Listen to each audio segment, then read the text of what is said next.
What is good people? You are now listening to another episode of Since We Last Spoke with Danny Foxworth. I am your humble narrator, Danny Foxworth. First episode of 2024, and I figured who better to bring in the new year with my special guest that I have to the left of me. Man, first time I met this dude, it was at Skyzoo had a show down here in Charleston at the Poorhouse back in 2018. And when I walked in and I saw, number one, that man he's always going to rep his Raiders no matter where he's at. And I ain't got the Raider hat on today, but you know what I'm saying? I feel you. And then after the show, I saw he passed out a seat. He handed a CD to Skyzoo. I was like, oh, so this dude raps too? So I went and checked his stuff out, and I was like, yo, hey man, this is the perfect dude I need to get on the show. So he's from Mount Pleasant, South Carolina, man. He's from east of the Cooper. Man, Chucktown MC, currently residing in the Queen City. Ladies and gentlemen, we got my dog Donovan, aka Gotti Da Ghost, in the building. What's good, man? Hey man, it's all good, baby. I appreciate you for having me on, man. It's an honor. Appreciate Absolutely, man. Had to have you on, man. So Mount Pleasant, let's get into that. What was it like growing up for a young Donovan in Mount Pleasant? Man, Mount Pleasant, I wouldn't go up no place else, man. You know, east side of the Cooper. I'm an east side dude all day, you know what I mean? You know, I got my father is from Mount Pleasant. My mom is from Ravenel. Okay. So I got family on both sides. You know, East Cooper, West Ashley, North Charleston, James Island, Johns Island, and we all over. But yeah, man, you got Highway 17 covered. Yeah, man. So you know, we grew up in Snowden, off of Long Point. Okay. So yeah, you know, everybody knows everybody in Snowden, so basically, you know, growing up, I just kind of like my granddaddy was right down the street. So, you know, if I want to go play with my cousins, go to granddaddy's house, I'll go to my cousin's house, you know, and then if I wasn't in Snowden, I was in Ravenel with my grandparents. So, and you know, I went to Bell Hall Elementary, then I went to Carrier Middle, and then went to Wando High School, man. So everybody knows about Wando, man. The Warriors. Yeah, man. Yes, but sir. yeah, childhood was great in Mount Pleasant, man. Like I said, wouldn't trade it for any place in the world. Dope. And I know when a lot of people when they bring up Mount Pleasant, they associate it with all the fancy shit. You know, as soon as you go over the bridge, you know, they think about like Olive Palms and, you know, Sneak Farm, Ion, and all the highfalutin places. But man, there's some rich history as far like amongst the black folks in Mount Pleasant, and I witnessed that firsthand. It was actually it was my first job. I was working for the summer feeding program, and I had the delivery route, and my route was basically in 17. So I started in McClellanville, and my route ended in Mount Pleasant. So I got to know a lot of them good folks down, man, like Snowden, 10 Mile. I was all through there, man, delivering cold lunches to them kids during the summers, man. Oh, okay, word. Yeah, see the thing about Mount Pleasant is, and this is something that I'm trying to, being an artist in Mount Pleasant, I'm trying to debunk that theory, is they don't count Mount Pleasant as Charleston. I saw like an interview a couple years ago. I forget the artist's name. I don't want to put him on blast or anything like that, but he was basically saying, you know, if you're from Mount Pleasant, you know what I'm saying, you can't represent Charleston. And I'm like, what's the deal with that? You know what I'm saying? Because, you know, you go down the bridge, you know, 10, 15 minutes, you in Charleston, you know, and we all, I mean, I used to have to go to the doctor's appointments down in Charleston, or I used to go to preschool in Charleston. So what you mean I can't rap? And, you know, all them other neighborhoods you mentioned, you know, now and 10 Mile. I mean, I know a lot of people from down there. And I know Snowden was one of the first African-American neighborhoods in Mount Pleasant. And then, you know, all of a sudden, you know, everybody started coming over, and that's how you get the fancy places. But yeah, man. Yo, so keeping it in the young Donovan stage. So what was some of your earliest rap memories? Actually, what was the first rap record that you remember hearing? Well, my father, he put me on to rap. Cause the Okay. first song I remember hearing, I had to be no more than 5, 6. First rap song I remember hearing, it was actually an R&B record. 112, Only You, Biggie and Mase remix. My Oh, dad had it on tape. And growing up with dad, like he used to drive this 1989 Ford Ranger. So I used to be in the back, uh, just listening to his music. He played everything.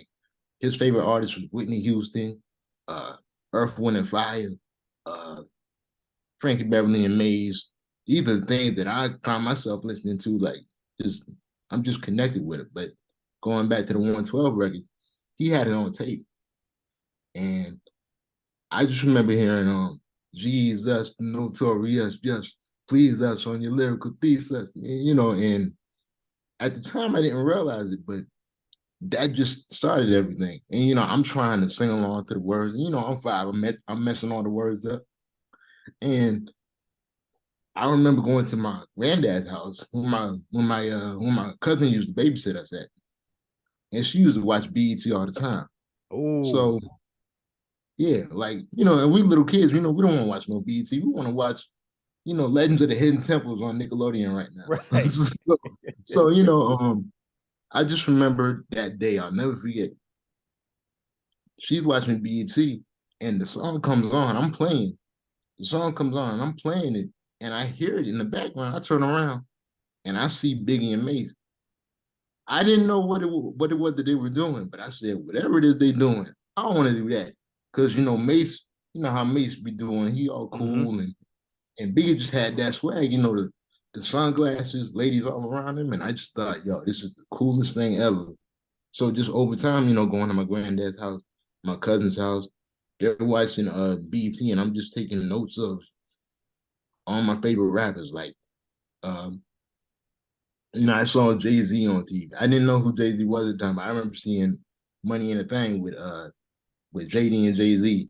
Hmm. Uh, I remember seeing Monica. I remember seeing Nas, and pretty much just everybody on BET. But this is just growing up 5, 6, 7 years old.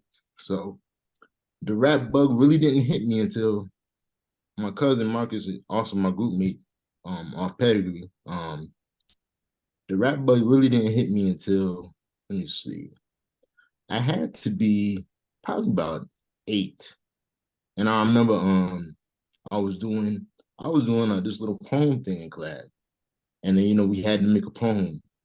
And I forgot what it was about. My mom still got it hung up someplace. But Okay. I just remember reciting the poem and everybody was liking it. So I kind of did it as a rapper. So, and then when did Bow Wow came out? Bow Wow came out like probably like 2000, 2001. Hmm.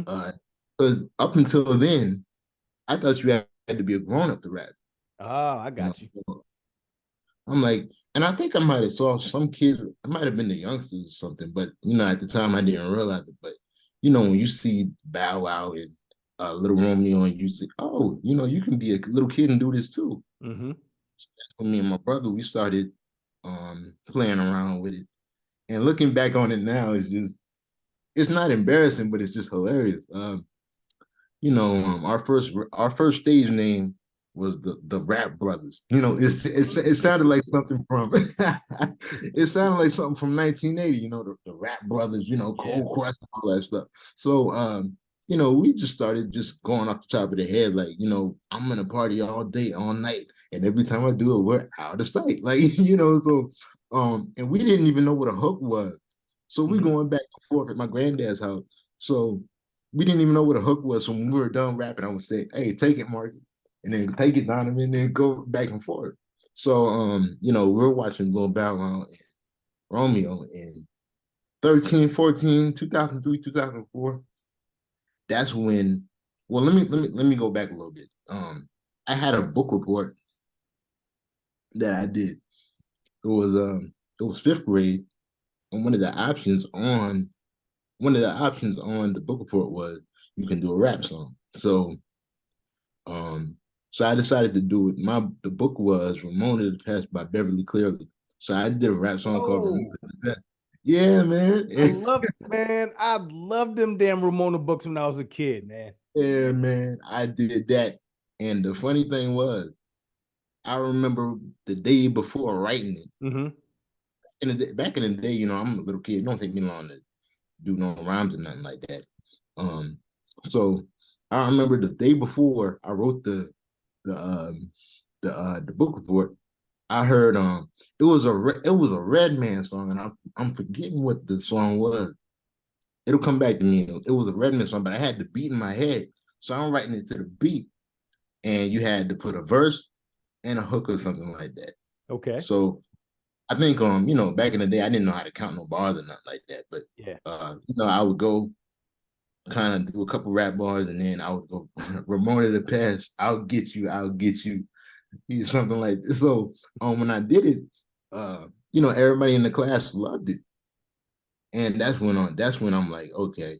In the back of my head, little did I know I might have something with this here. And then when I figured out this is what I wanted to do, shout out to my mom because to this day I hate math. I hate math, and I had trouble with my times tables. Me too. And my mom bought me this. She knew from the beginning that I had an interest in it. So my mom bought me this tape. It was multiplication rap. I remember not doing too well on the test the first time, but after I heard that, boom. Like, cause that's how I feel about rap. Like you have to meet these kids where they at nowadays. That's a good You know what I'm point. saying? So that's what kind of piqued my interest in. I remember they had a couple songs where like you could write your original rhymes to it. And the beats back then, the beats were like, going 1980s type beats or whatever. So I took that tape and I wrote like my first song to one of the beats. And I can't remember where I probably have one of those things stashed away somewhere. Mm-hmm. But that's when I kind of figured out, okay, this is what I want to do. And age 13, 14 was when I really started getting into it. When you were a kid, it's just rap to you. It's just a bunch of words. Yeah. But like when I'm 13, 14, this is when I really started to figure out, this is what I want to do. And you start paying attention to what people are saying. So YouTube was coming out around the time. YouTube, MySpace. And around the same time, you had Fight Club, and I used to go on. I used to stay up past my bedtime to look at Fight Club. This is the first time when I saw Hollow the Dawn, my favorite battle rapper. Serious Jones, Jin, and so I'm staying up and I'm looking at them. They used to And come on also, MTV, right? yeah, you just come on MTV too, like I remember that. 10, 11 o'clock. So Yeah. I used to fake like I'm going to bed, and then get back up and turn the TV on, the volume real low so I could hear it. So around this time, that was cool. And I figured, that, of course, at the time, I think they were going off the top of the head, so I started trying to go off the top of my head with my friends, and, cafeteria and lunch day where everybody done went through that, especially after the grinding beat came out. Oh man, Yeah, listen. man. If you can't flow to that beat, man. Yeah. so, yeah, man. So, after a while, like I started to just kind of pay attention to, what people were saying, and I mean, because most of my influences come from East Coast down south. Of course, the Jay-Z's, the Nas's and stuff. So all I saw was New York, New Jersey on TV. I saw the people on the South too, but like when I started paying attention to most of the people that I grew up listening to, Mm-hmm. I noticed that they did, because back in the day I did, Cat in the Hat rounds or whatever. So Yeah. I'm noticing the battle rappers, like the Reed Dollars and of the world and stuff like that, they're rhyming more than one word. They're doing syllables. So I thought that was intriguing. I said, okay. So they're not doing just elementary, they're rhyming more than one word. And not only that, they're not doing it at the end, but they're doing it in the middle of the bar and stuff like that. So I started training myself to rhyme in syllables. Like I remember the first one I did, you just try to I was like, okay, you know, when you're going to class or something like that, just pick a word and then just try to break it down and try to rhyme it. So we're in PE class and they're playing basketball. So I would do basketball, half of y'all, laugh at y'all, till my casket falls or something like that. So I started just training myself. Yeah. That's how like I just started around 13, 14, started putting that stuff together. And I thought it was just the East Coast thing, you know, with syllables and punchlines and stuff like that. So I kind of felt out of place, you know, because I was always the weird kid, like, well, not weird, but most of my friends, you know, they're listening to, you know, Project Pat and all the legends from down south, and I was too. But you know, when I used to, my friends used to laugh at me like, "You're listening to Nas and Jay-Z, man. We don't play that stuff around here that often. We be on the No Limit Soldiers and stuff like Yeah. that." Um, so yeah, like when I started studying that, and then hearing that people like T.I. and Andre 3000 and Big Boy, they were doing syllables too. So that's when I kind of knew, oh, okay, I got something here. So when I hear somebody that sound like me or down south like me doing that same East Coast style, I was like, okay, so I'm not crazy, you Yeah. know. So yeah, man, that was the birth of it all. And the first because back in the day I couldn't get CDs from Sam Goody or anything like that. My oldest cousins had a whole bunch of rap CDs. Like I remember he had the Jay-Z Dynasty album. He had let me see, he had the Eminem album. So, you know, I want those things too, because I'm like, you know, these are the popular rappers at the time. So my parents, me and who they are, and God bless them, they I remember my mom went to the store to get me the Jay-Z album, the Dynasty album. Really? She called me. She called me and said, "I can't get you this album because it has uh, bad words on it." So I'm mad. I'm like, well, you know, shoot. So my cousin had it, and but she was like, you know, he's a little bit older than you, so he can get it. But and at the time, I think I might have been, because the Dynasty album came out probably like 2000, so I was probably like 10 or 9 at the time. So I understood it, but I found out Walmart had the edited version. So when I started getting the edited version, you know, that's how I did it for the first couple of years.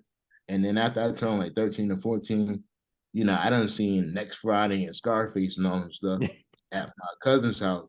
Cause the thing was, at my cousin's house, where she used to babysit us at, Mm-hmm.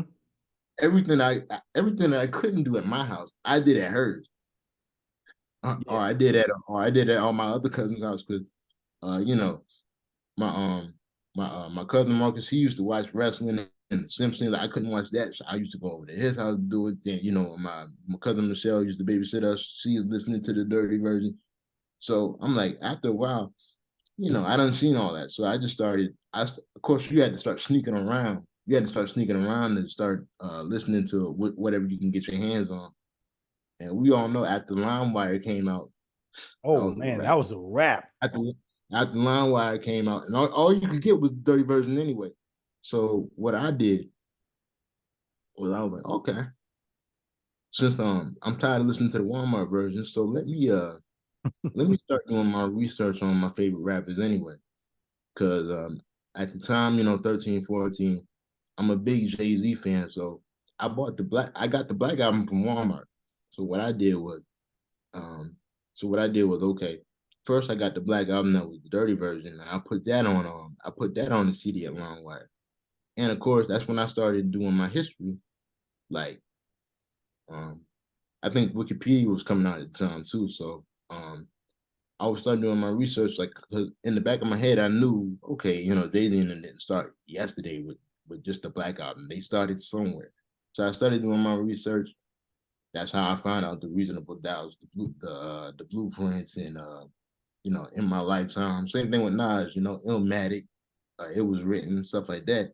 So I started doing my research and getting all my favorite, all the dirty versions on CDs. And yeah, man.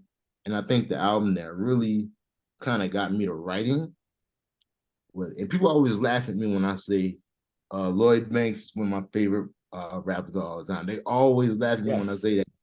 But listen, because and you saw me at the 50 Cent. Well, you saw the picture I posted up at the 50 Cent concert. You couldn't tell me I was in the G Unit soldier to the death. Like, Get Rich or Die Trying came out, and of course I had the fake and get the clean version, but I got the dirty version right after.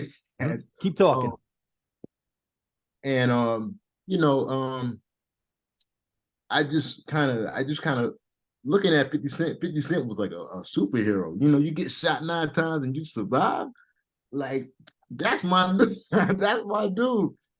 So I was a big G Unit fan, and then Banks just blew my mind, and that's what got me to like, because he was doing all the stuff that I was already noticing other rappers do, but he was a little bit closer in age, like the big cousin that grew up with you. So I just remember hearing Banks it the first time, and the verse that did it for me, that made me a diehard fan, it was off the G Unit album, Salute You. Look, nigga, I suggest you go home because I won't hesitate to let the chrome touch you. I'm never scared like Bone Crusher. Turn around, provide my own supper, and tell you, baby mama, stop coming around me or I'm going to fuck her. Don't try to take up for them lames around you.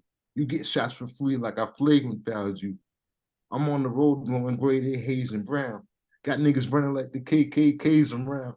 And I'm like, I'm getting all these bars. Yeah. I'm 13, 14, getting all these. What did he just say? Like, and I think because my brain is a little advanced. Like, I'm 13, 14, breaking down like double entendres. Hey, Banks said this, but he really meant that. Jay said this, but he meant to do that. So that's what kind of got me interested in writing. And I got notebooks all at the house, and I'm sorry if I'm rambling, man, but you got me going down memory lane and all that. But yeah, man, around that time, man, 13, 14, started writing, doing my thing, and we all go through our little rap names at the time. My first rap name was I'm ashamed to say this too. My first rap name was JD Dollars. My first name is Jerome, then my middle name is Donovan. So my uncle used to call me JD. So I remember the old rapper JT Money? Yep. So I took JT Money and I said, okay, JD Dollars. And I went Hey, but that's hard though. I like that name. All through high school, I went through that. And then I went back and forth between JD Dollars and D Dog because I had a friend of mine that used to call me D Dog. So I had the little logo. That I used to write, my name, and then the W was the paw print. Yeah. And that's what we used to do. And then around probably 15, my best friend, Mike Mitchum, he had a little we used to always record on the computer. So we used to go to his house and I would do the little we would play the little instrumental in the back. You could buy the singles back in the day and do the instrumental. So we used to have the instrumental playing in the background, and we would just write whatever rhyme and then just record it. We would never put it out, but we would just record it, just playing around with it. And that was the thing. It was just, I was taking it serious, but at the same time I wasn't, because you're just a little you're just a little kid at the time. But back in those days I wasn't really trying. But yeah, just going back on those memories, man, like that's what kind of just blew up everything for me, man. So yeah. Man, you bringing up Lloyd Banks. Oh my God. I was listening to his Victory freestyle a couple days ago. Oh man. Oh man, I'm a young pimp, pardon my age. I ain't got long hair, but if I did, she'd be part my braids. Bro. That dude. Banks is that dude, man. Yeah, man. And I get it. We're from down south, so a lot of people so when you bring up the New York artists, we're like, yeah, whatever. So so yeah, when I heard Banks and Tip and Andre, that just kind of let me know, okay, I'm not crazy. you know, you could do the East Coast style and still be Southern and stuff like that. And then, Mm-hmm. you know, as I got older and started listening to more things and doing my history, uh, you know, you start noticing people like MJG, Scarface. They're doing that too. So Yep. you know, you're not crazy. You're on the right track. And then when my voice started changing, you know, cause I used to have a hella high voice, and then one day in eighth grade, my voice, I had a cold, and then after I got rid of that cold, everything just went down. So I'm noticing, okay, my voice is changing, so let me start studying rappers with voices similar to mine. So that's how I found the Banks, the Jadas, the Scarfaces, the DMX. DMX was my first favorite rapper. Um, and then to a lesser degree, and this might surprise some people, Rock Ness Monster from Boot Camp Clip. Ooh. Like when I heard how deep his and so sophisticated, I was like, Yeah. okay, so let me study these people who got the same voice type as mine, because your voice is an instrument. So, you know, how they you know how the delivery.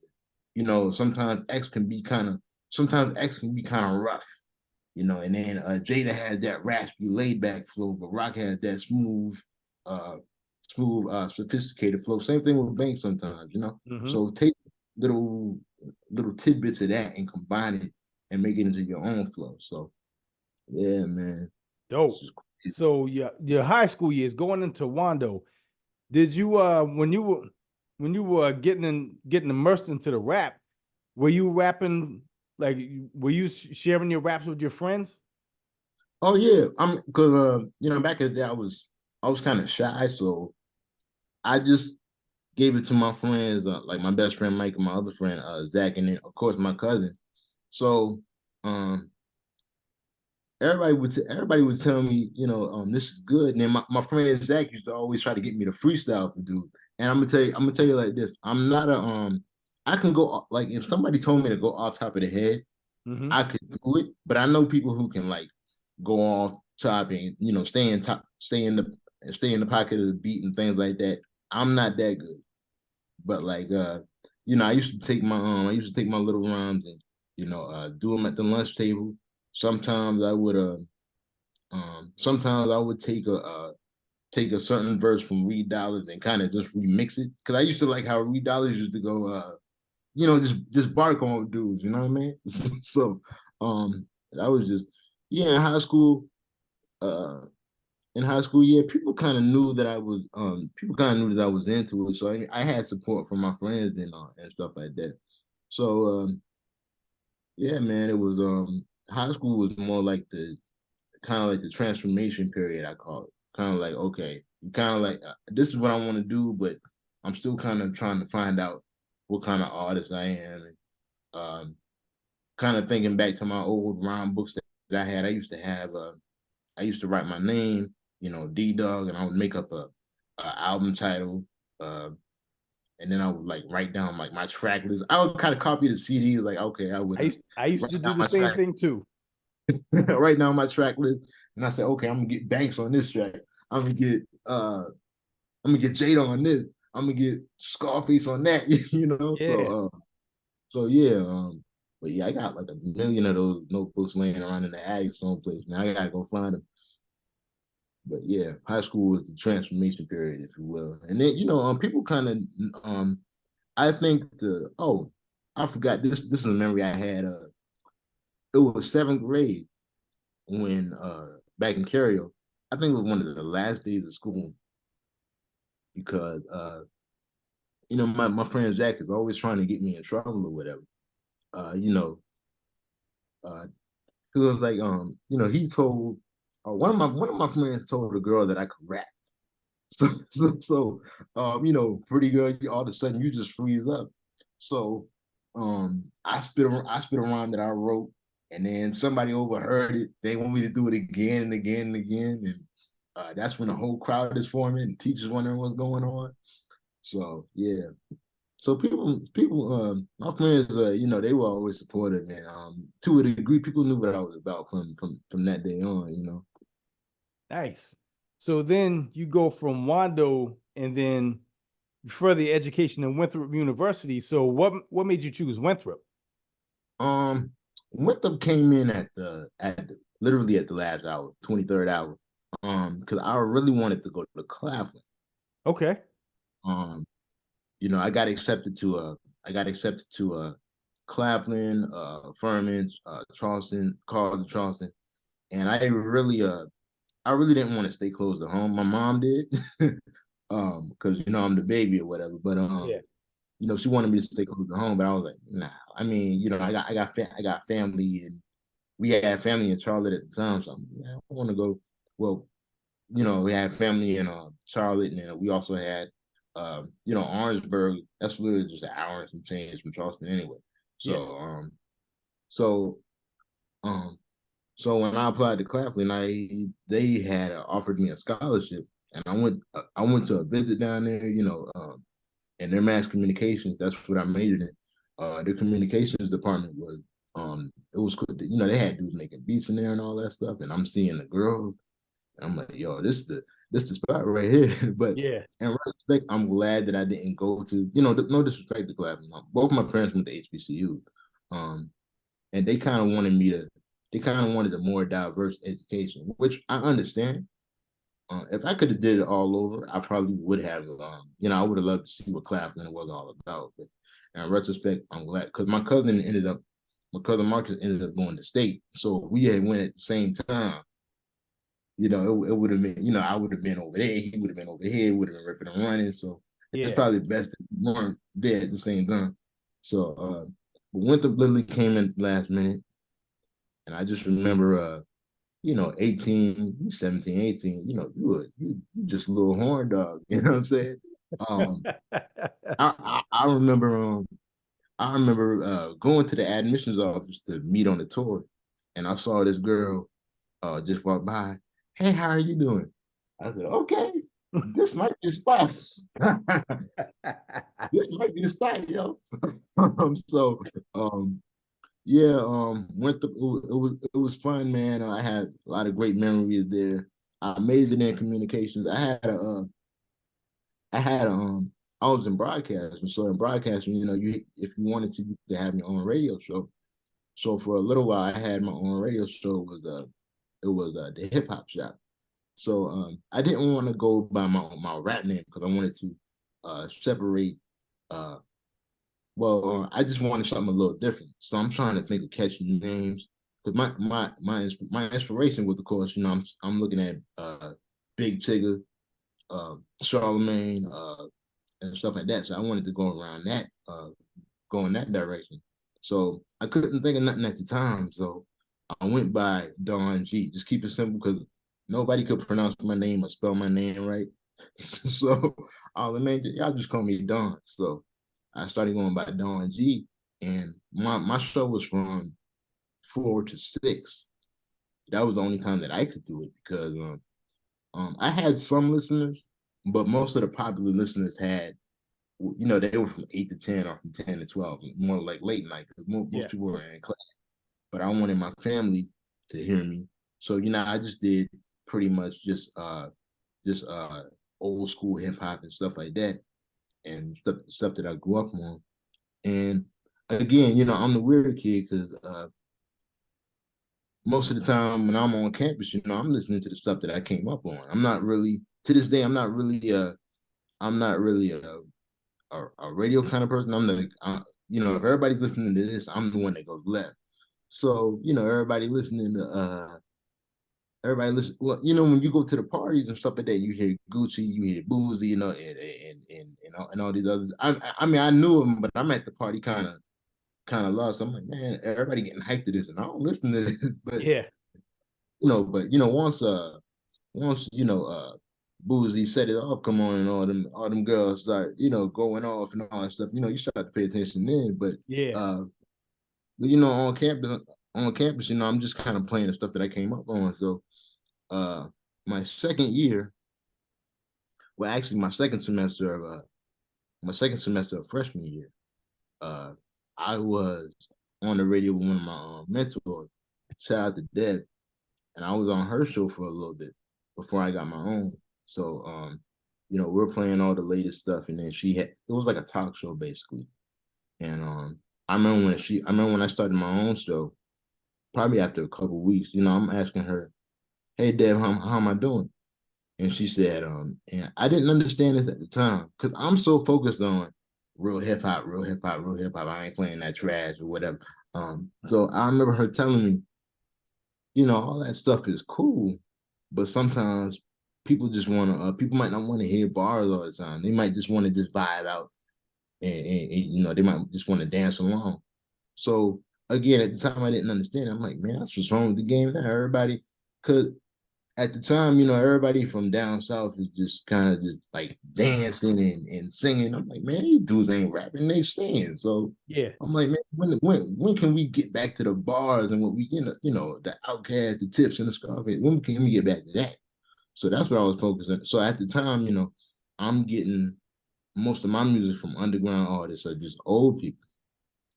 And the radio station, I had that for about 2 years. And then after senior year, junior year, that's when things you got to focus on your major and stuff like that. So I kind of had to stop. I did it all the way up until my junior year. But a hip hop memory from college. You know, I went to open mic one time and I performed one of my raps. So you got the crowd going crazy. Mm-hmm. And then one of my big homies from the basketball team, shout out to Charles. The basketball team, they took me under their wing immediately. I would hang out with them like if I needed something like they could get it for me. I'm hanging out in the dorm with the basketball team. So um, one of the ball players Charles used to he wasn't rapping seriously, but he was just freestyling. So one day he freestyling and I'm going back at him. And then we go back and forth. And then that's when the whole cafeteria is like, they're looking around, they're laughing and whatnot. So that's what kind of got me started off with that's what kind of started me off at school. Like they're hearing Donovan, freestyling, going back and forth.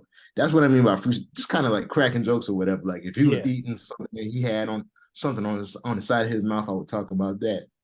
Or yeah. So that was a memory. And then I remember a life-changing moment my freshman year. It was study day, and I'll never forget this day for as long as I live. I was always a big Ninth Wonder Little Brother fan. Mm-hmm. I heard them for the first time probably like 2004, 2005. This is eighth grade. So at the time, when I noticed they was from North Carolina, I said, okay, they're not from South Carolina, but they Carolina. So it's just a matter of time. Somebody from South Carolina. But I remember I was listening to them and I stumbled across Skyzoo. Because I was listening to what tape was that? I think it was the Separate but Equal with Mm-hmm. DJ Drama. So I remember hearing Skyzoo for the first time on Speed Racing, and I'm thinking to myself, yo, who is this dude? Because he said, Skyzoo said, I can't even remember the verse right now, but yeah, when I heard Skyzoo for the first time, I'm like, yo, who is this dude? This dude nice. So he already had a tape with Ninth, the Cloud Nine 3-Day theory. After Mm-hmm. listening to that, yo, this dude is nice. I gotta get more of him. So this is when I stumbled across the Salvation. And this is a life-changing album. Like I remember listening to dude, and I'm thinking, yo, who is this dude? And why is he speaking my life? You know what I'm saying? Um, I remember hearing Dear Whoever for the first time. Cause at that time, that song is about him, does he keep writing? It was a metaphor for his notebook. Does he keep writing or does he give it up? And around that time, I kind of felt the same way. Like, all right, do I still keep rapping or do I give this up and focus on other things? Because you've been doing this since you were like 13 years old and nothing came of it yet. So I'm kind of thinking, okay, do I stay with it or do I just move on? And Dear Whoever, like that's one of my favorite records on the tape. And you also had other records like The Beautiful Decay, Mm-hmm. anything the ninth is on. Anything the ninth is on, I already got it downloaded into my online wire. But the last track, Maintain, I play that every year on my birthday. Cause that song just describes me to a T. And I don't know why, but that song just makes me emotional, like boo hoo crying at the end of the day, like because Yeah. it just talks about me. And I told Skyzoo to his face, I'm like, look, Salvation changed my life. Thank you for that album. And also, it kind of just taught me because, again, college, I'm still kind of the punchline rapper, the syllable rapper. Skyzoo and Elzai, they taught me. And ironically enough, that was that constant. Yep. Because Elzai was there too. Yeah. So Skyzoo and Elzai, they had that, but Skyzoo and Elzai, they taught me substance, putting substance in there. Writing double entendres, triple entendres, and just being deep in person. So that was a memory I have from college. But Winthrop, man, the thing about Winthrop academically is, and I'm not gonna say, well, college is hard, but at Winthrop you really gotta work. You really gotta work. Uh, like they make you earn your degree. On top of your classes, you have to have this thing called cultural events. Mm-hmm. So cultural events are like, if you have, it's an event that's aesthetically applies to like a certain culture or whatever. So say for example, like uh a African drummer or something like that. So you would have to go to that, or you would have to go to this orchestra. So they used to have like different kind of cultural events. So you needed like 18 of them to graduate. So of course, I knew some people who wait until the last minute to get their cultural events. So they're trying to go to everyone at the semester. Yeah. If you were smart, you know what I'm saying? Keep on go to those things from jump. And then when you leave Winthrop, you have more than enough to graduate. So like I said, you gotta work really hard to get out of there. And I remember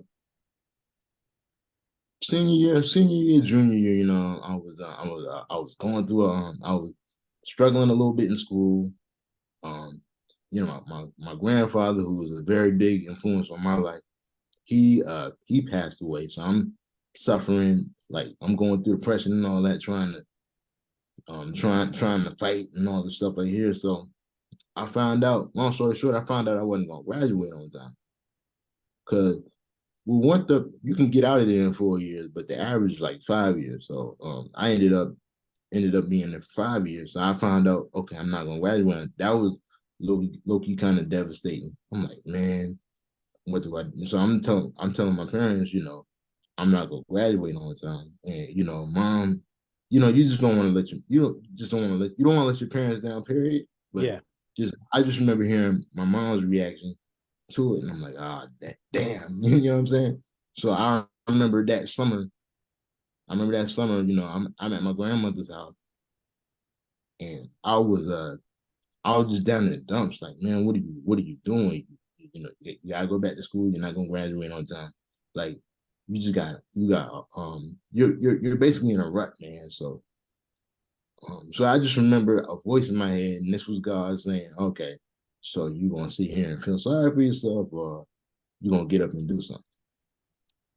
So that's when I made the decision, like, because I kind of feel like, God gave me this gift to do music, or do something with hip hop. And at the time I was still trying to find something to do with radio, because I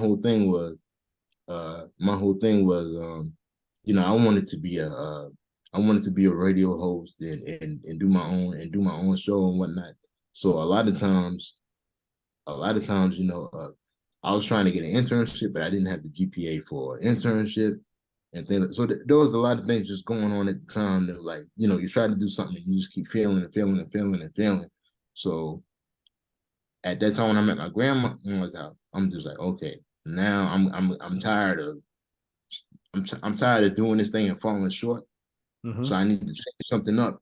And from now on, I'm not gonna listen to I'm not gonna listen to nobody else but me. I'm gonna do what I feel is right, and just shoot for the moon. And if you fail, you know what I'm saying? If you fail, at least you know that you did what felt right for you, So I finally that semester when I got back to Winthrop, that's when I started changing up a couple things. And the funny thing is, during that time when I was struggling in school, I still had the radio name Don G or whatever. So I had to so I got rid of Don G because I kind of felt like, man, that doesn't have a ring to it. And so at the time I had just got done pledge, and we'll go more into that later. But no, let me back up. So yeah, my Don G, I'm like, no, that doesn't have a ring to it. So I started thinking of a different name. So, everybody calls me Don. So I was like, okay, I'm gonna keep the Don. And then for some reason, I thought of John Gotti. So I was like, yo, that's good. So I mean I could add the Don Gotti. Cause I'm thinking, I'm not all I'm thinking about is I want something that kind of just, when you see the name or when you hear the name, I gotta pay attention to that dude. Yeah. Like, okay, big chicken, Charlemagne the God. What are they talking about? So I wanted a name that screamed attention, and I wanted something that kind of represented hip hop, because I kind of felt like anybody could be, Don G could be for any genre, So Right. I'm like, man, I want to do something with it. So I was going by Don Gotti for a good little minute. And then my parents, and this is just how funny things work. So my parents, they're bragging about me with my radio show. And so my mom was telling one of her coworkers, oh, on the radio, he goes by Don Gotti. And so one of her coworkers said, oh, like John Gotti, the Italian gangster. Why did mom put that together? Now she wants me to change my name. So now she wants me to change my name. So she's like, we didn't send you to college to be some gangster. And that and they and then my dad, at the time when I was on the radio, I used to when I was on the radio, it's straight up like the Don Gotti character that I created was just like, okay, this is somebody whose hip hop is in your face, it's abrasive. So I'm bringing that to my audience. So at the time, me and my friends used to have this thing where I think who came out and started calling people slime. Like I think it was either Cameron or Vado or something. So we just thought it was funny just calling people slime or whatever. So I used to go on the radio like, hey yo, what's up, slime? This your man, Don Gotti on the radio. So my parents would listen to that and they're like, why are you calling people slime? That's disrespectful. I'm like, okay, y'all don't understand. This is not y'all want the audience that I'm trying to get at. You know what I'm saying? When I say slime, I'm like, my friends will know what I'm talking about when I say slime. So my parents, they're mad at me because they think I'm trying to portray something I'm not, and I'm trying to explain to them, this is hip hop. This is where I can be myself. You know what I'm saying? Because if it's any other genre, if it's like news radio or sports radio, I'd be playing old Donovan German. You know what I'm saying? Mm-hmm. But this is a character that I made up, not for y'all generation, but I'm speaking to mine, so that because my parents, they came up in the '60s, so when hip hop came out, they were just coming of age. You know what I'm saying? Yeah. But so they didn't really understand it. I always had their support in terms of what I wanted to do, but in the back of their head, there was always like, hip hop is cool, but you should follow these other routes. You know what I'm saying? So I had to try to change. I tried to change my name back to Don G, but everybody already knows me as, when I'm on campus, they calling me Gotti. So I'm like, okay, I can't change it now. So I just explained to mom, like, look, I already got a brand. People know me by this name. And just like I explained to you, like, mama, this is hip hop. This isn't I'm not talking to y'all. I'm not talking to, the people down at the church. I'm not talking to grandma and them. I got y'all support, but I'm talking to my generation, my friends. That's the audience that I'm trying to get at. Right. So yeah, I finally graduated Winthrop, man. And yeah, man, since then I just went to homecoming the other day, man. It was cold and rainy, but just to see everybody and just going down memory lane. Winthrop was great, man. I wouldn't. I'm glad I went there. Made some lifelong friends and whatnot. But yeah, man, Winthrop would make you work. But that's something that you know it makes diamonds out of you. You know what I'm saying? 100%. So, what was your favorite class at Winthrop? Favorite class. Shout out to my man Dr. Belt, man. African American Studies. Everybody took that class with Dr. Belt, and Dr. Belt is a hip hop head.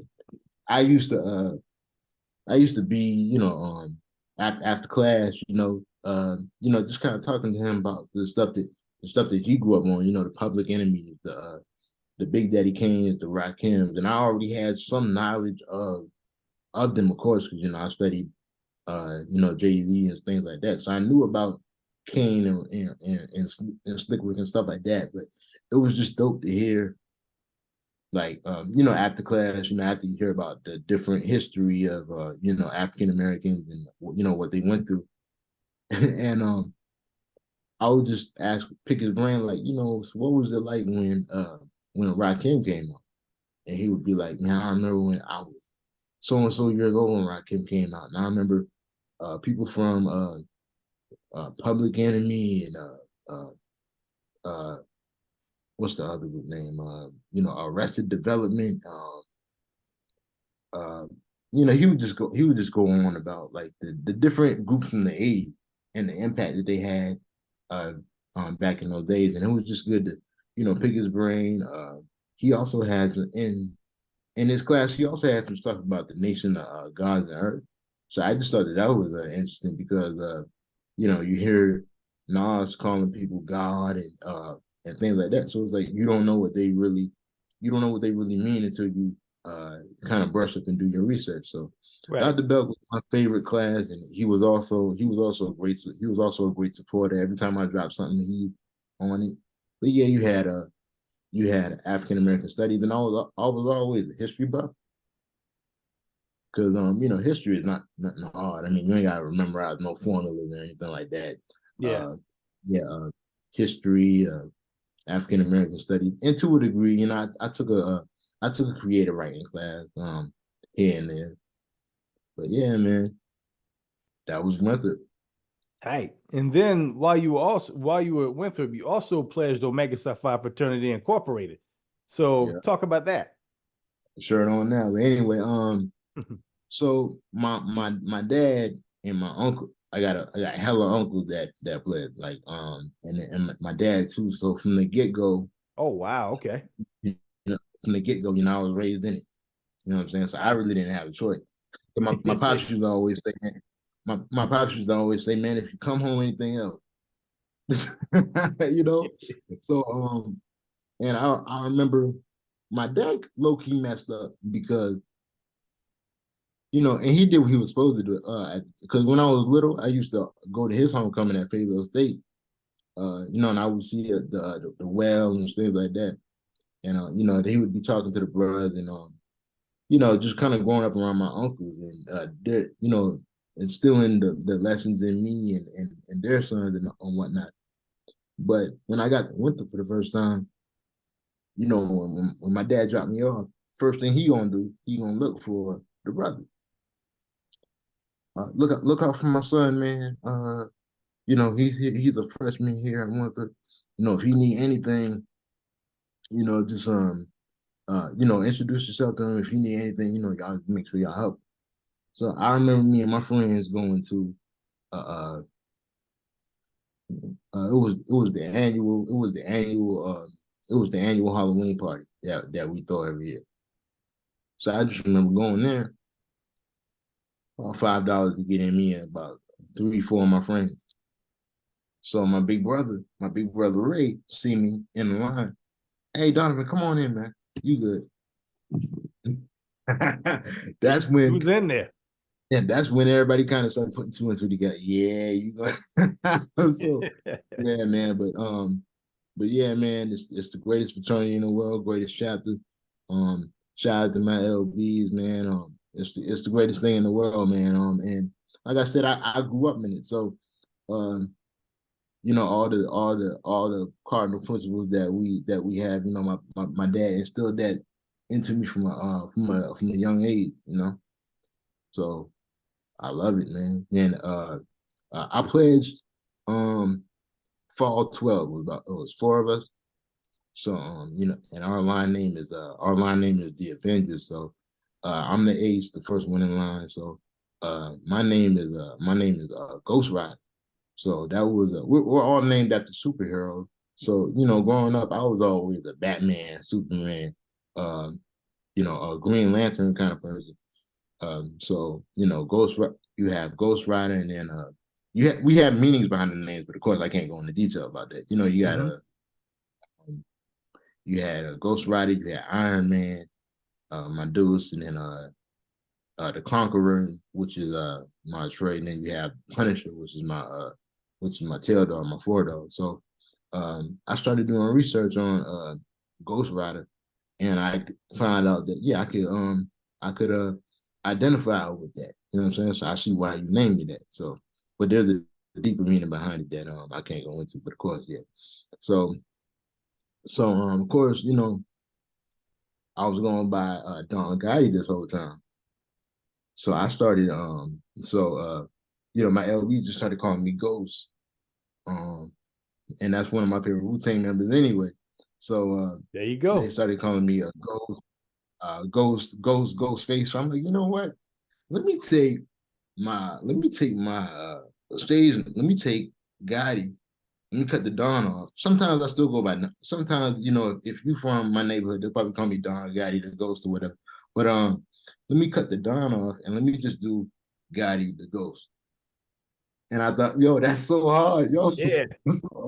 That's so hard. So I started going by that, and that's been it ever since then, man. So that's how it goes on. Yeah, and it's like it just rolls off the tongue too. Gotti the Ghost. Yeah, it's something that just jumps off screen. Like I started, like when you were little, you start thinking, okay, how does Gotti the Ghost sound already? Yo, this DJ Clue, I got that new Gotti the Ghost. You know what I'm saying? So that's what I was kind of thinking of. Yeah. So another thing I wanted to talk about, and especially based off of your last video that came out, which the video out here, the song, the new single you got, man. Hey, I love it, man. Appreciate I it. love it. And the thing I love most is the fact that you don't hide the fact that you're in a wheelchair and you live with cerebral palsy. So that's something that I'd like to hear your perspective about. Okay, so going back to a youngster, I was born too much premature. The story that my parents tell me, I was supposed to be born in late June, but I came out on April 18th. So my mom was under a whole lot of stress at the job, from what she tells me. And then just one day, her supervisor was just getting on her nerve, like, when are you gonna come back? Well, I haven't had the baby yet, so I don't know. So just one day she goes to the bathroom and her water breaks. So automatically she had to go to the hospital. And when I was born, I came out 3 pounds, 11 ounces, tiny little thing. So like when I look at pictures of myself, I'm like, wow, So when I was born, my lungs were developed yet. So I had trouble breathing. So so some of my first memories are just, of course, I don't remember when I was a baby or anything like that, but some of my first memories being at MUSC are, in the hospital. So, a baby with cerebral palsy takes a minute to, develop things. So, time goes by. My parents are thinking, okay, why is my baby not walking yet or not standing yet? You know, or why when he tries to stand, why do we have to catch him when he falls? So MUSC, they're saying, oh, okay, well, since he was born early, it's going to take time for things to develop. So they're going by that, but after a while, they're like, okay, we need to get a second opinion. So they go to my family doctor.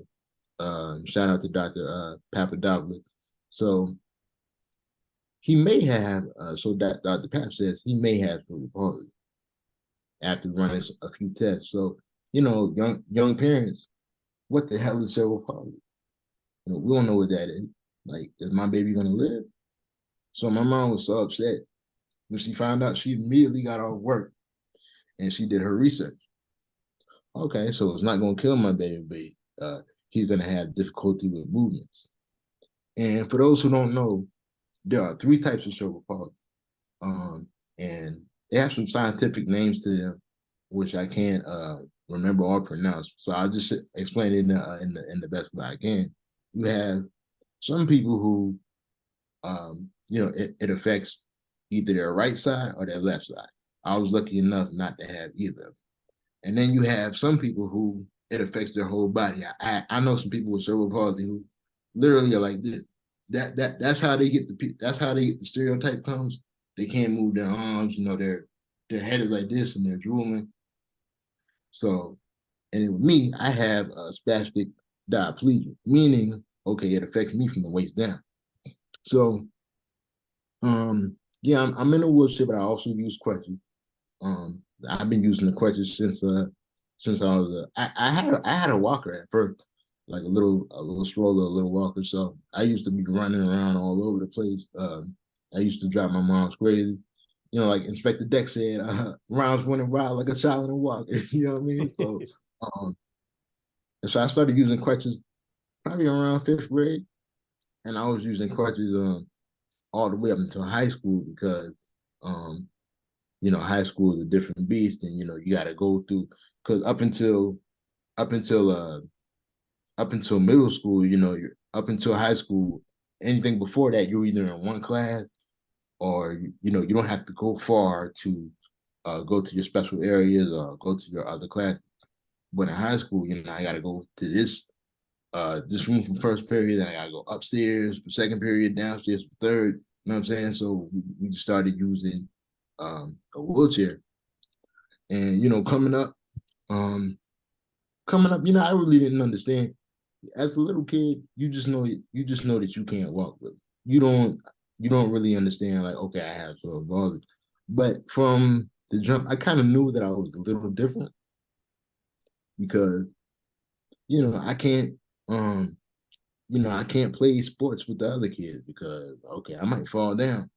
You know, or there's certain things that I'm not able to do that other little kids are able to do. So um so I remember I wanted to be of course, but every little kid, you know, we grew up with Michael Jordan and Charles Barkley and Shaq. You know, I wanted to be a basketball player, but then you kind of realize as you get older, okay, I might not be able to do that. That's why I turned to the rap anyway.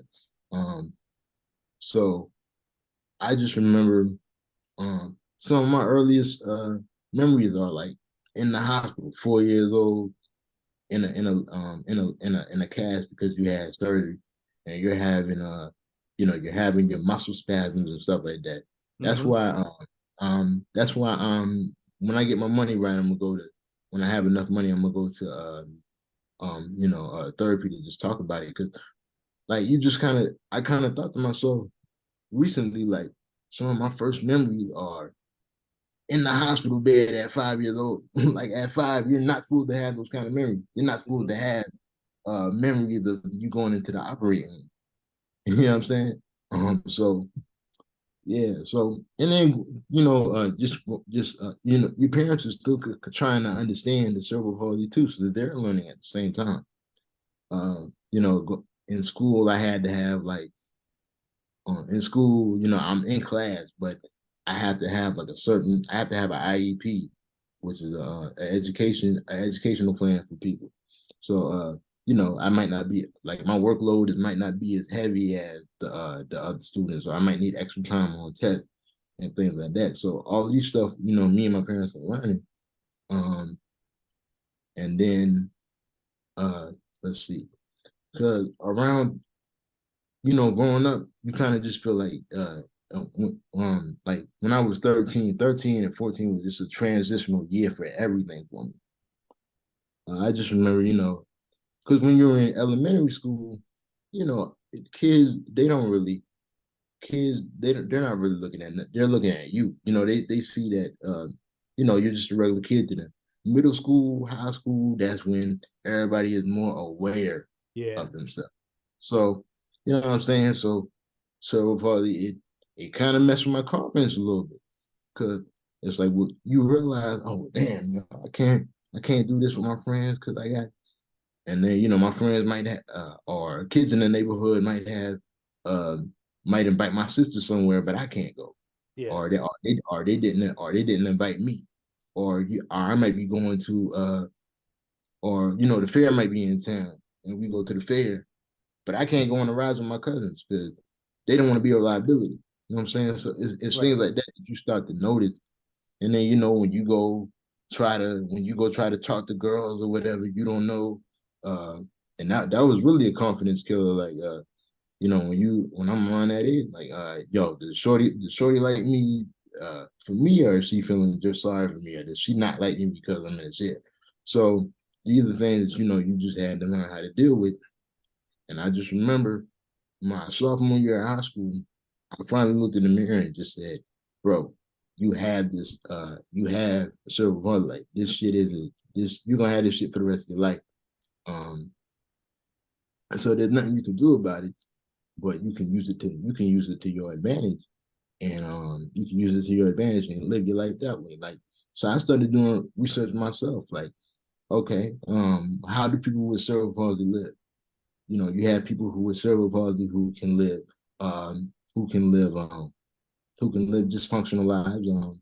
You know, I had to learn how to. It took me a while to learn how to drive, but because I just got tired of asking people for rides everywhere. Yeah. So you start doing research. Okay, you know, you can drive a car, but it has to have a special you have to have a special device in it. Or okay, um, you know, I know people who can you know, I can raise my own, I can raise the family. I had a shorty ask me one time, and I mean I can't you know, people be, you know, I can't fault people for uh for being ignorant because you know some people just don't know. I mean sometimes you have people that ask just outlandish questions. Like I had a shorty who uh me and the homies were just hanging out one time. We just had some girls over. Shorty asked me, okay, well, like, can you have kids? Can you use the bathroom? Like, my shit works. You Yeah. know what I'm saying? Like, so yeah, man. But I mean, over time, like I said, I used to have confidence issues, and I used to say, like, man, why me, bro?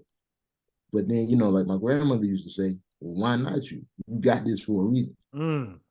And so, you know, my grandmother and my mom, you know, they you know, I think the world of them because they were the ones that just kind of got me on, just kind of got me on this track. Like, okay, you have this, and this is your gift. You could use it to change the world. And you know, with Pop, you know, Pop used to always tell me, just because you have it, ain't nobody gonna feel sorry for you. Ain't no handouts in this world. You know what I'm saying? You got everything that you do in this life, you gotta earn it. Because you know, and my dad did go into detail with me later. Yeah, when he found out that I had cerebral palsy, he kind of took it hard too because my pops was a football star, sports star. I was supposed to be the second coming to him. You Yeah. know what I'm saying? So so you know, having that talk with him just kind of made me kind of understand why he pushed me the way that he did. So I'm thankful for my parents for not letting this be not letting me be a victim of it. And you know what I'm saying? Like going to college, you know, going to college. That's why mom wanted me to stay closed. I'm like, no, let me find out what I could do. And if it's too hard, then I'll come back home. I've always been that kind of person. Like, all right, I'm not gonna give up that easy. You know, if I'm gonna try something 5,000 times. After that 5,000 times, then I'm like, okay, if it don't work, then I'll try this. So in college, you have to get used to just going.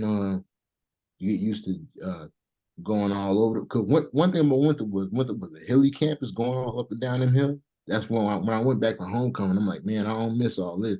So there would be times where I'm trying to get to class, and you might get to class a little bit late. Luckily, I had some teachers who understood.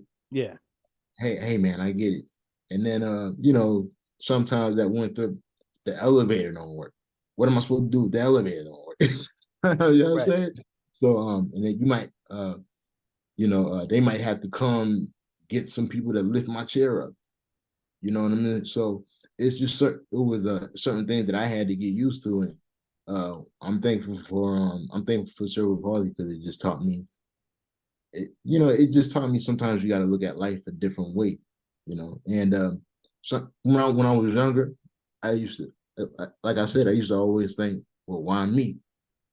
But now I kind of understand it. Well, if I didn't have this, then people wouldn't, love me the way they do, And I also think that, man, if I didn't have this, it would be a whole lot. I know it'd be a whole lot different because I'd probably be that dude. I'd probably be that dude that's my family is known for like talking a lot of trash or whatnot. I mean, we're from Charleston. If we talk shit, that's what we do. Right. So Right. I mean, I know. So I know if I didn't have it, I'd have been the nigga in high school that like be scrapping and getting in fights and all that stuff. I know I would have had 2 or 3 kids running around right about now. So, but yeah, but I know for a fact like this is what makes me me. This is what gives me a story. Cause and I put the same thing in my music. Cause up until after college, I kind of felt like I didn't have a lot to talk about. I knew I had a story, but I just didn't know how to tell it. So now going through all these experiences with cerebral palsy and things like that. Okay, now I got my story. So now I just got to put it into the rhyme form. And then I had people, and I'm glad I remember to put this out there. I had a friend of mine tell me the other day. And the thing with people with special needs, people tend to put us all in a box. Like they think, they just kind of think, okay, that's the way it's supposed to be because they have special needs. I had a friend of mine try to hook me up with like, why don't you find a woman who has cerebral palsy just like you? And I'm just speak for myself because I can't speak for everybody else. But from what I do know, and the people that I know who have cerebral palsy too, or other special needs, we don't want to be put in the box and like, okay, if we get with another person with the same thing as us, is that our only shot at happiness? Nah, we want to be treated just like everybody else. We want to be normal. Like I said, we live our lives are just a little bit different, but we want to be normal people just like everybody else. Like, I mean, I drive. In school, I had to have a special education, and when I drive around town, I have to have a special thing in my car. So, just for once, when it comes to like our personal lives, we want to keep that as normal as possible. Right. So I just want to debunk that stereotype. But yeah, man, cerebral palsy, it's a part of me, and I'm thankful for that. So if I can use it to put a message out there, and God can use me as a vessel to get the message out there that this is what it is, then yeah, I'm down for it. Dope. And you talking about using that as some material for your music. I want to get into your first album that came out, The Awakening, in 2020. So I'm interested in hearing what that album creation process was like. The Awakening. Now, this is the album that I spent my whole life kind of just brainstorming. Cause the title of my album that I wanted to do the first time was called The Testimony. This was back then when I was going by JD Dollars and shit like that. Yeah. So I just knew I just knew that I wanted mine to be a title that kind of just told my story. But I came up with the awakening because I don't know, it just came up to me one day. And I think and the metaphor behind the awakening is like, okay, um you've been asleep for this long. But now the awakening is when you kind of have that awakening on the inside. Okay, this is the gift that God gave me, and this is what I wanted to do. So I started brainstorming that around 2018, and I had different creative processes for it. Because back in the day, like when people did like albums, they just got like they just got instrumentals of popular songs, and the 50 Cent approach. So what I didn't have no money to buy beats at first. So I was just getting like lesser known beats and doing it like that. Mm-hmm. Once I got a job and I could afford to buy beats, then I'm like, okay, um, I'm gonna go ahead and go on YouTube and find like well, first I had to figure out like, okay, what kind of album do you want this to be?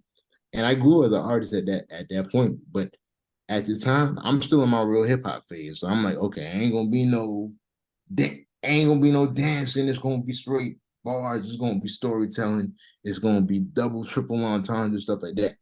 Like the Salvation was a big influence on that. So um I started recording the album at my friend's house, my friend Mike's house, because we didn't have a studio at the time. So it was when I did the first single for that. It was off the Ninth Wonder beat, um, um, Celebration.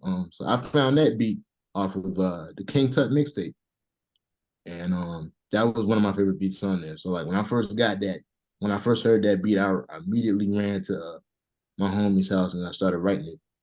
Like probably like a week after I had it recorded. So I used to do a lot of my recording on GarageBand. Then my pops finally built me and my cousin a studio. That's where we started doing our album. So it's excuse me, took me about 2 years to get that album done because I would I'd be coming home from work, like literally speeding home, like to just go and record. And then I would get a beat. Sometimes I'll sit with a beat and cause I already wrote down the track list. I knew the story that I wanted to tell.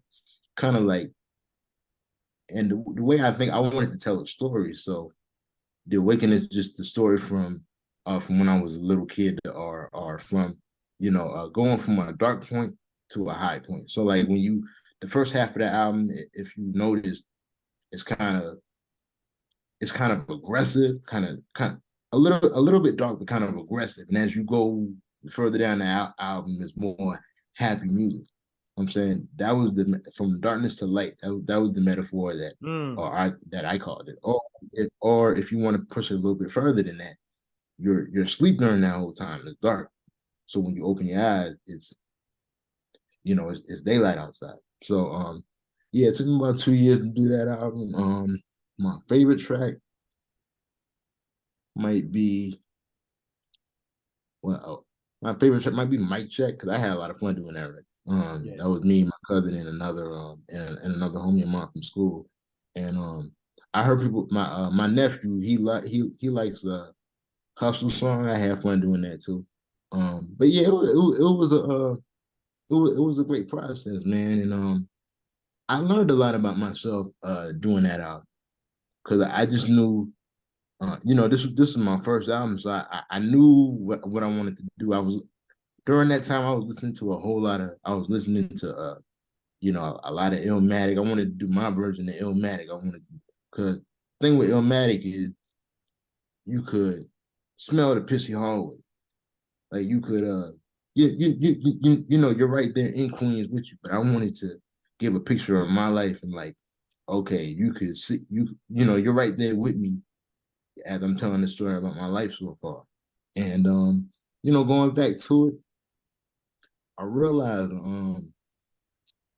it's my first album. So going back listening to it, you're like, oh, I wish I could have did that better. Like going back listening to it, I saw immediately where I had to improve at, and I recorded the whole thing on GarageBand. So, Wow. um, so so yeah, now I'm doing Logic, and my music sounds a whole lot better. But if you pay attention to, how my voice sounds in the project, sometimes it sounds like, if it sounds like I'm yelling, I don't know if you can tell, if it sounds like I'm yelling or something, it's because I was, because I really didn't because when I first started putting out music before, I had somebody tell me, I think your album is cool, but I still think you're finding your voice. You're finding your rap voice. So that's why I went back to the, okay, now I gotta fit, okay, how does Jada sound? How does Scarface sound? Okay, combine those two and then come out with your own voice. Now when you listen to my music today, it's more you got a more relaxed tone, a more polished delivery. So the Awakening, yeah, that's my baby, man. And I had a and when I dropped it, it was right around COVID. So I couldn't do what I wanted to do without. That's what pissed me off so bad. Yeah. And yeah, like I dropped it February 28th, and literally a week later, that's when the world shut down. Literally a week later, I had plans to do a video. I had plans to do interviews. I was finna go down. I was still living in Charleston at the time, so I was not living at the time. So I'm finna go to Tanker Outlet or Citadel Mall just to, let me patch this out, because I had a whole lot of plans, and then after that, everything shut down. So yeah, man. Let me see. And at my job at the time, I was giving out the CD to a couple friends of mine. So this girl, she was listening to it. The next day, she came to me and said, your album was dope, but you didn't really have anything. You didn't really have anything, for me to vibe to, it. You didn't have nothing for the ladies or whatever. And she was kind of teasing me at the time, but going back and listening to that album now, considering the frame of mind because like I said, I'm bar, bar, bar, bar. Yeah. And now I kind of understand what my mentor was saying back in the day.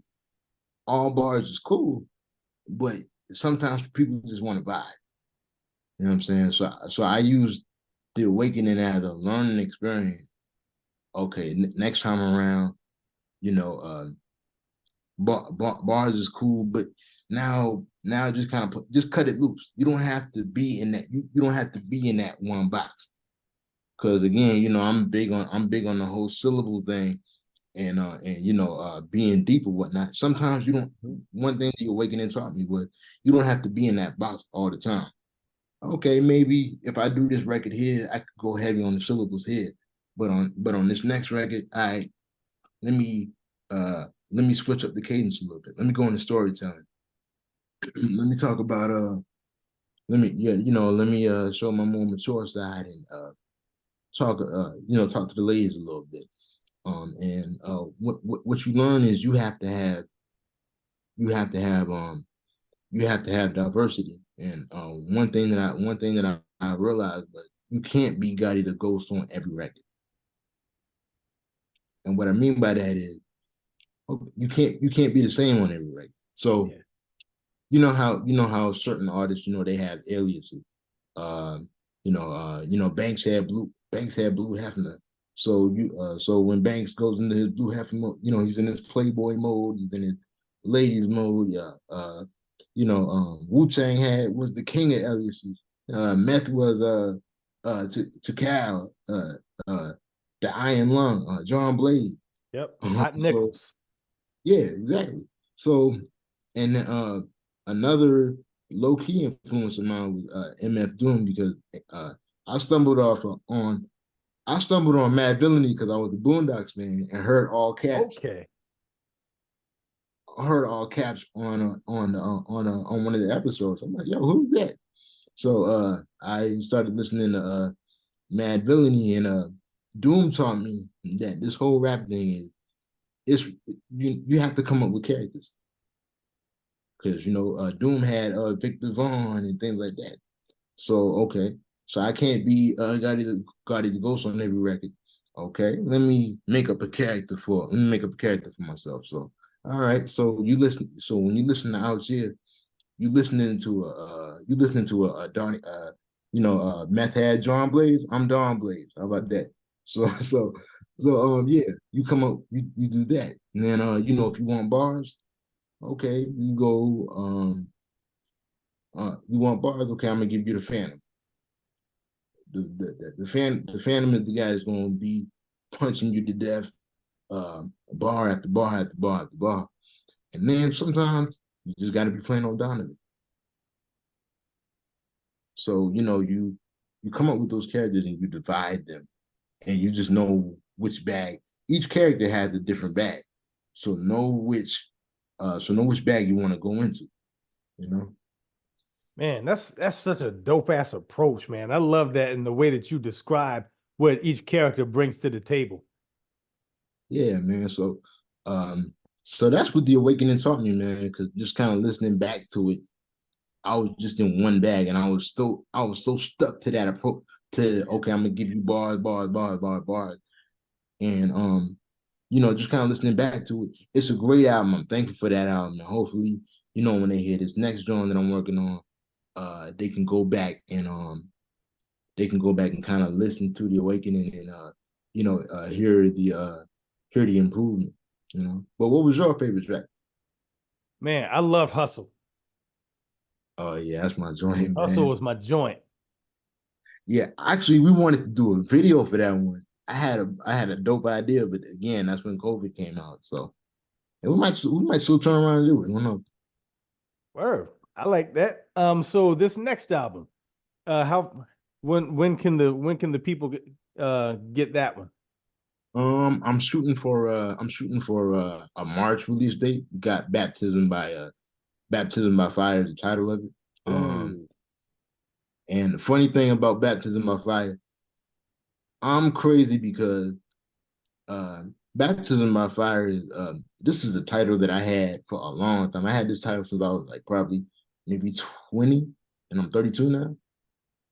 But I was gonna use it as a mixtape.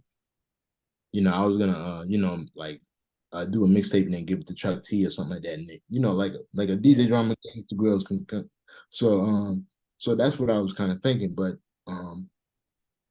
the more when I went into the writing process for it, because it originally was gonna be an EP.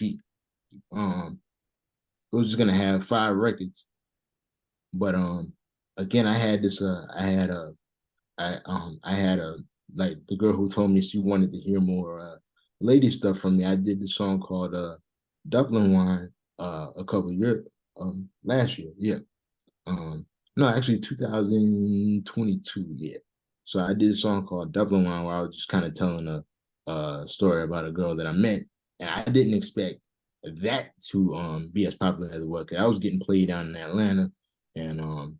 all the people yeah, all the people that I was showing it to, like they loved it. And the girls at my job, they loved it. And I'm like, damn, if I known this was gonna pop off, then I would have been in that bag a long time ago. Yeah. So I didn't expect Dublin One to pop off because that was just gonna be a freebie. I was just gonna throw that out and then just make y'all wait until the EP. But I decided to add it on to the album. So you had 6 tracks, and I thought that 6 would be uneven, so that's how Out Here came into the picture. Got you. So yeah, but Baptism by Fire, all of my tapes are, all of my tapes are like it's a metaphor for something. And I come from we come from a religious family. So I also wanted to make sure that you know, it has some type of it has some ties to faith or whatever. And then it's a gift and a curse that comes with that because I have family members who kind of who I had an uncle who he's a preacher, and I remember one day he was telling his congregation about me. I just happened to be in the building that night. Oh, he's a Christian rapper. So um, I which I wouldn't necessarily describe myself as a Christian artist. Um, nothing against that.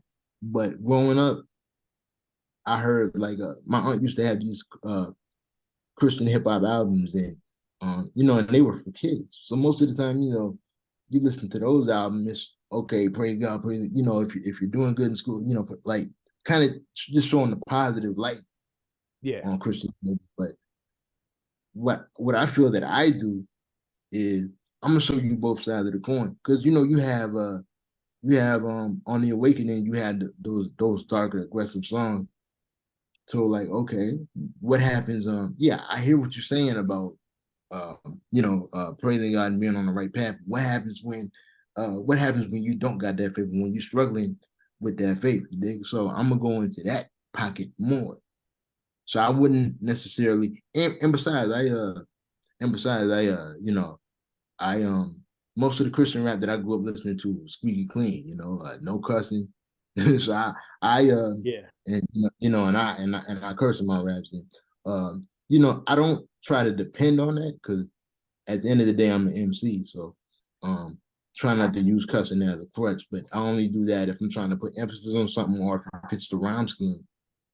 But yeah, so with this one, Baptism by Fire, I'm just we all go through something, and we're all gonna go to the fire at one point. But after you get out of the fire, that makes you stronger. So if you want to relate that to the Bible in some way, you go to the story of Shadrach, Meshach, and Abednego. They went through. They got thrown in the fire, but when they came out, a figure was walking with them. So that was basically God, but they came out pure. So that's what the metaphor behind that title is. But yeah, but I'm trying to finish up the last record now. And I Okay. always write the first record last for some reason. And that's the tone setter. It's the first record that you're gonna hear on the album. So I'm like, I can't waste the bar. I gotta get everything off. I had to make sure I found the perfect beat for it. But yeah, I did a lot of experimenting with this album, man. So I hope that it pays off. I think I got something for everybody. If you like bars, I got stuff for that. Ladies, I got stuff for that too. If you want me to get deep, I got that. And then I got some homies that said they like to smoke to my shit. So, if you like to do that, then I got you on that too. So I'm trying to make sure I cover every base. So I'm Word. hoping maybe March, no later than summertime.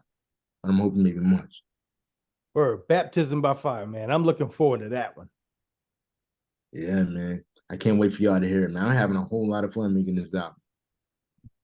All right, so we're going to get into the 5 question segment. So the first and last question are the same question I ask every guest I have on here. Questions 2 through 4 are 100% random. So question number 1, what were Donovan's go-to school lunch items? Go to school lunch time. Man, that that pizza that we used to have back in the day. The breakfast pizza when we used to go for breakfast. And then Yeah. at Wando, they had a food court. We used to get the little chicken wings and fries, and the little soda out the vending machine. So that was my go-to. Word. All right, question number 2. Actually, questions 2 and 3 are courtesy of your cousin Deidre. Shout out to Miss Music Lover. Oh, yo, Didi. So, Okay. first question, she said, ask him on a scale of 1 to 10 how crazy our uncle / his daddy is. Oh man, pops. It depends on when you catch him, man. Because one day, pops would be joking. Mhm. Because again, like man, I come from a whole family of shit talkers, man. Like I remember one time my dad was. I remember one time I was going to. I used to have to go to therapy, every Tuesday. So we used to go to downtown Charleston and MUSC. I remember, and I will never forget this day. He probably gonna kill me for telling the story, but I remember a cop stopped Pop. A cop stopped Dad. Well, no, I'm not gonna tell that story. No. But yeah, Pops is nuts, man. All my uncles are nuts. But yeah, man, I love him, but It is, man. Question number 3. She says, where do you see the future of Charleston hip hop and your place in it? I actually addressed that on the album. I feel like Charleston should have been had Charleston should have been had somebody blow up. And I think because if you think about it, you can't like if you think about it, why have all these other you got Florida, Atlanta, Alabama, Mississippi, all these other places in the South, North Carolina, all these other places in the South had some sort of success, but South Carolina hasn't had any success. I'm not gonna say any success because I don't want to knock any artists who tried out there. But okay, when you think of a certain state, you think of a certain artist. I don't think you get that when I don't think you get that when it comes to South Carolina. And it's kind of like I feel like we're treated as the redheaded stepchild, kind of, because and every once in a while, a major artist will come down here, but you'd have to be like sometimes I'll be looking at a tour date and I'll be shocked that an artist is coming down the chalk. And then you know, and then sometimes, just we get into a certain venue, and this is with every major city, but you get to a certain venue and niggas might not know how to act. So Yeah. that's the issue too. And again, going back to what I said earlier, people don't it's a whole lot of division in Charleston right now. And we're getting better at it. Because like I said, Mount Pleasant is 15 minutes away from Charleston. So why not count that as Charleston? You dig? Um, West Ashley, you know what I'm saying? North. I could see if you were from like maybe because like if it takes you more than an hour to get from where you live to Charleston, then I can see that. Like if you're from Walterboro, okay, you can't claim us. But like, okay, and I would say that our boundary is probably Somerville, probably. And I don't even want to say Somerville to be honest. Because think about Charlemagne, Monk's Corner, Long Ridge. You rep Long Ridge, but at the end of the day, it's all Charleston. We all get you at the end of the day, man. So I feel like my place in Charleston hip hop is I mean, because I'm 32, I'm not trying to be the next Drake or the next Cole or anything like that. Eventually I'm still do this, but I want to get into the business where I could be like a ghostwriter or maybe an A&R, something like that. But I feel like Charleston has so much culture. If you're black, if you're African American, if you're black or African American, you could trace your ancestry down here pretty much. Because over 40% of African Americans came came through us, came to touch down our soil. You know what I'm saying? So Yeah. nobody talks like us, nobody cooks like us. You know what I'm saying? So we have to use that to our advantage. You're And right. I kind of feel like the fans have more power than you think because y'all know who's whack and who's not. But at the end of the day, some people aren't paying attention to bars. They might just want to buy it. But yeah, there's plenty of talent here, but I just feel like nobody has gotten that push. As far as me, I'm not trying. I mean, I want to be part of that movement. Shout out to my dudes, Shaq DeVille, Black Day, Tyler Luxury, Shane Sanders. I rock with all of them, and we're gonna get it in at some point. Shout out to them. I want to be part of that movement, but the way I look at it, there's a door that needs to be knocked down. If I'm not the one that knocks down that door, I want to be the one that at least pick the lock.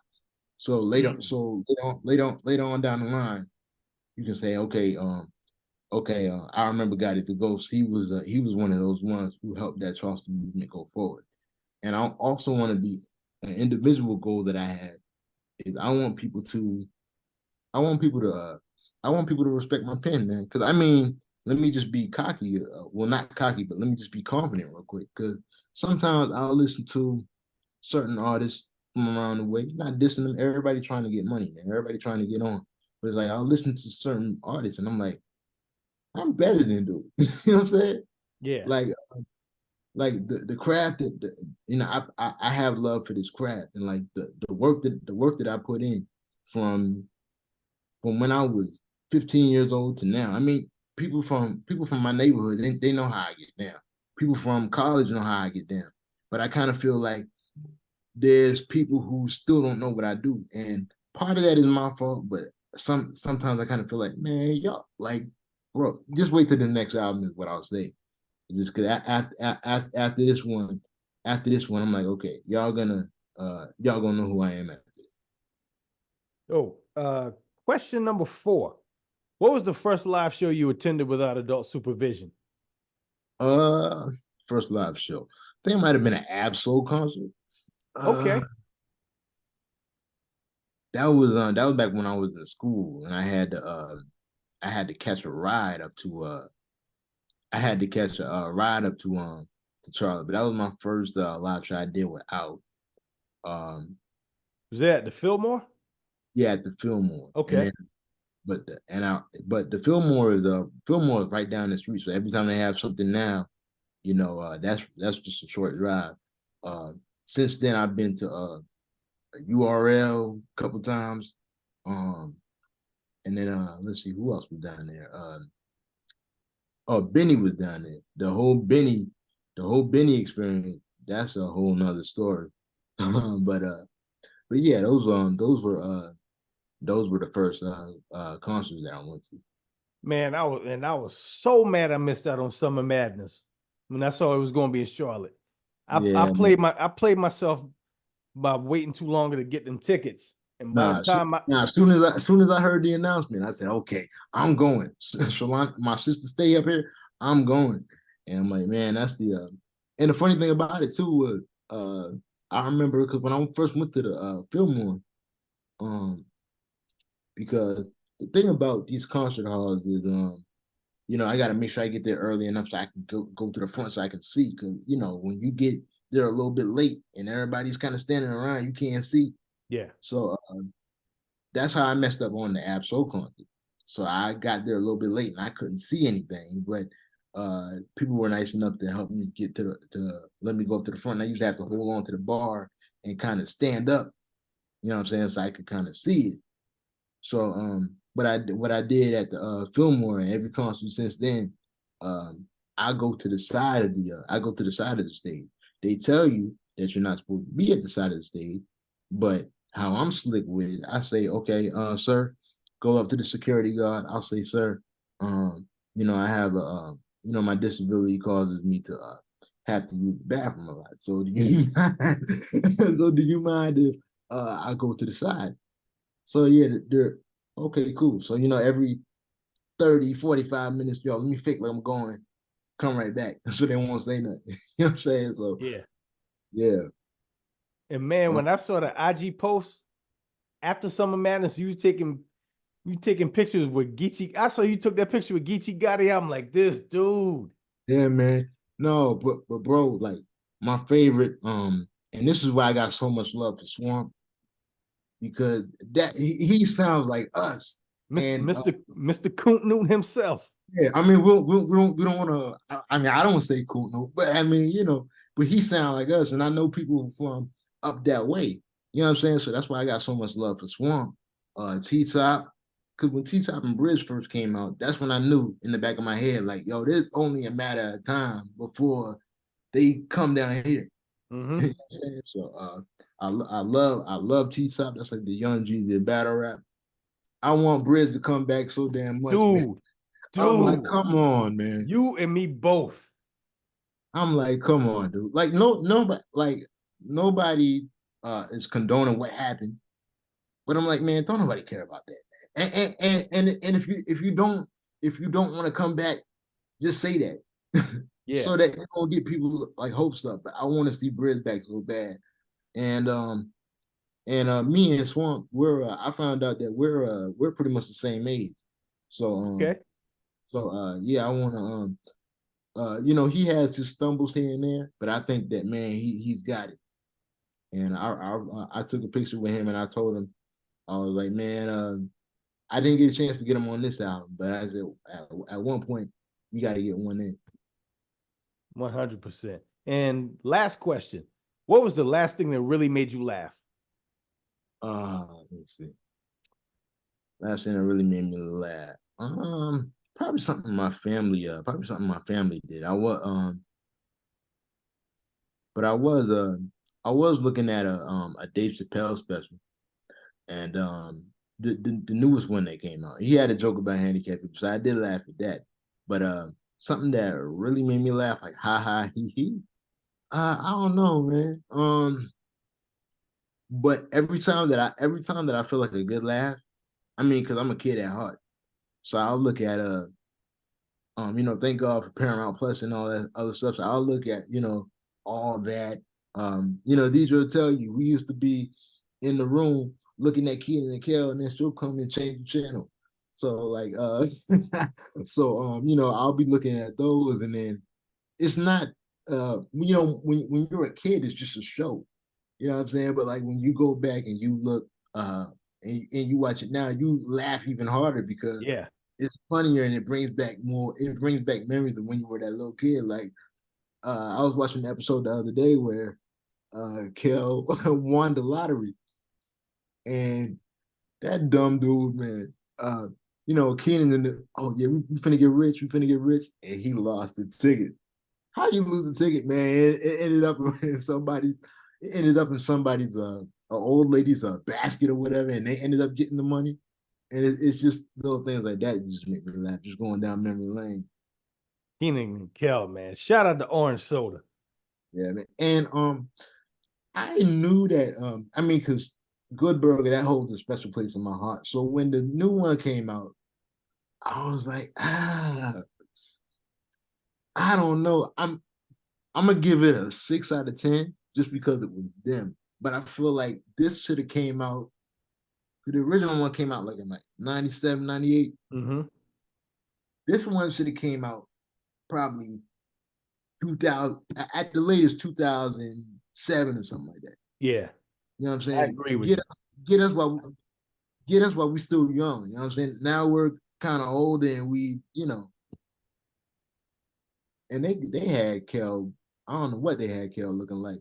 Yo, So much make he looked super aged on his face and has still had them braids. I'm like, it don't hit the same. yeah, it just doesn't. You know what I'm saying? But I mean, I watched it just because it was them. But yeah, Good Burger, Keenan and Kel, those are my go-tos for a good laugh. Yes, sir. I just love I don't look at a whole lot of new TV now, but I mean unless just the game and I gotta watch my Raiders. And the owner isn't gonna see this, but hire that black man, please. I'm AP, tired you get the stamp hire of that you get the stamp of approval over here, Antonio Pierce. yeah, man. So, But man, is there anything you want to plug or promote? The floor is yours. yeah, just make sure y'all go stream out here. Y'all make sure y'all watch the video. I'm trying to get my subscribers up because you got to get like a certain number of subscribers to start getting monetized for your joint. So yeah, man, continue to support the record. All my stuff is available on all streaming platforms. You can follow me on all social media, Gotti Da Ghost 1. And yeah, man, also I'm trying to find different ways to get money, but I'm trying to raise money for a wheelchair lift for my car, or for a car that has a wheelchair lift in it. So I also have a GoFundMe. That GoFundMe is on all my social media platforms, and it's in my links. So if y'all want to donate anything, any little bit counts, then I'll be greatly appreciated, man. But other than that, man, keep supporting the music. The album is coming soon. Y'all won't be supported, man. Once again, man, shout out to you. Um, shout out to Didi for the questions. I'm gonna call you at this. Yeah, man. We're gonna definitely keep in touch, man, because I want to hear your opinion on the album after it drops. Yes, sir. And that GoFundMe, I'm gonna put something on it too. I appreciate you, bro. Yes, sir. And thank y'all for listening. Make sure y'all like, download, and subscribe to Since We Last Spoke with Danny Foxworth. Follow my YouTube channel. I'm at Danny Foxworth 843. You can find all of the videos of my podcast episodes for this podcast and for my baseball podcast, At the Plate with Danny Foxworth. And for Don G and myself, this has been another episode of Since We Last Spoken. Until next time, y'all be good. Yeah. Peace.